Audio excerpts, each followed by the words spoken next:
Good morning, sirs. My name is Manaswini. I'm from Regional Eye Hospital, Kannur.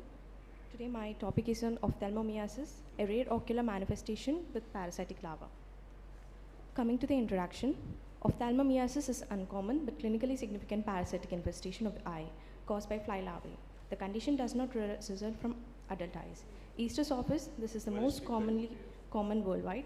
Other organisms are like Dermatophobia hominins, Wolferatia magnifica, and Chrysomia bassiana. It may present as external, internal, or orbital myiasis with varying degrees of ocular morbidity. Delay in diagnosis may result in vision-threatening complications. Although rare, ophthalmomyiasis has been increasingly reported in tropical and subtropical regions in rural India where poor hygiene, livestock rearing, and climatic condition favorites occurrence.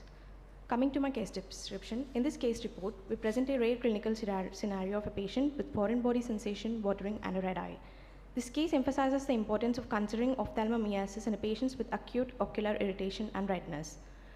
Coming to my case, a 24-year-old male, driver by occupation, presented to the ophthalmology outpatient department with complaints of foreign body sensation and redness in his right eye for 1 day. The patient reported that a fly had struck his eye shortly before the onset of symptoms. There was no history of ocular trauma, previous ocular disease, or systemic illness. Coming to the ocular examination, right eye, the visual acuity was normal, globe was intact, orbital margins were regular, eyelids were normal. Coming to the conjunctiva, congestion was noted with freely mobile larva noted in the fornices, 1 to 2 mm long, fleeing from light. Cornea was clear and fluorescence and stain was negative. Other parameters were normal.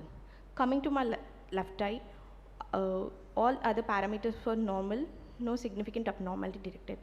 Coming to the fundus examination, fundus was normal. B-scan both eyes, there was no retinal detachment or mass or hemorrhage, and shows a normal study. This was the larva in the fornix with congestion, conjunctival congestion. And here we can see a freely mobile larva.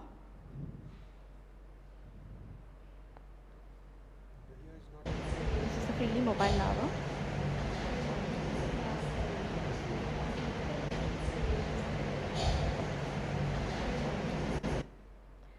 Coming to the treatment, mechanical removal of larva with forceps were done under topical anesthesia. Almost 15 larvae were removed. Moxifloxacin eye drops 4 times a day was given, and ketorolac eye drops 4 times a day was given. Hydroxymethylcellulose eye drops 4 times a day was given, and at night, moxifloxacin eye ointment was advised. Patient was followed a week later, and symptoms were subsided, and ocular examination was normal. And the removed larvae were immediately preserved and sent for microbiological examination.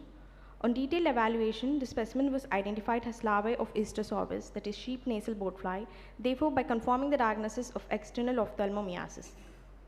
This is the microbiological examination report showing spindle-shaped larva with 1 mm in length, with 10 to 11 segments, dark brown, and with anterior hooks.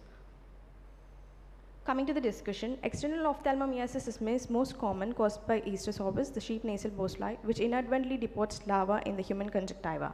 Patient typically presents with acute conjunctivitis-like symptoms, including redness, irritation, lacrimation, and foreign body sensation. Direct visualization of a moving larva on slit-line examination is must. The mainstay of management is the mechanical removal of larva under topical anesthesia. Supportive therapy with topical antibiotics and lubricants helps to prevent superannuated infection and reduce inflammation. Prognosis is generally good if diagnosed and treated early. As in this case, however, delay in diagnosis or deeper invasion by larva may lead to severe ocular complications. Coming to the conclusion, early diagnosis by slit lamp examination and removal of larva are critical for preventing complications. Awareness among ophthalmologists and patient education in endemic areas play a vital role in early detection and management. Prognosis is excellent in external ophthalmomyiasis when treated early, but delayed diagnosis can result in irreversible ocular damage. Coming to my take-home message, suspect ophthalmomyiasis when the eye itches after a fly strike. Slit lamp examination can spot what the eye cannot hide, that is a moving larvae.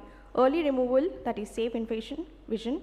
Delay, danger of deep invasion. Awareness, safe side. Thank you. These are my references.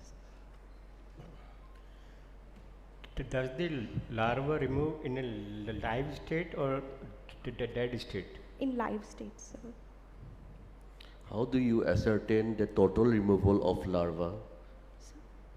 how do you ascertain the total removal of larva is done? Can there be any remnant larva still there, or how do you ascertain that? Do you do any testing? No.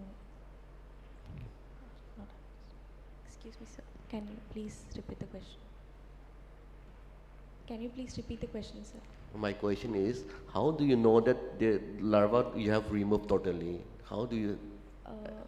Actually, we have done the slit lamp examination, sir, and again we have asked the patient to follow up a few days later, and we again. Is there any role of ultrasound? Yes, sir. We did B scan and it shows normal. There was no vitritis or no retinal detachments. Okay. So your larva, that larvas were on which space of the orbital space? Is it intraocular or is it extraocular? So Extraocular. extraocular, what space was there? Yes, sir. It was only extraocular, sir, because fundus examination was normal and B scan was also normal. Okay.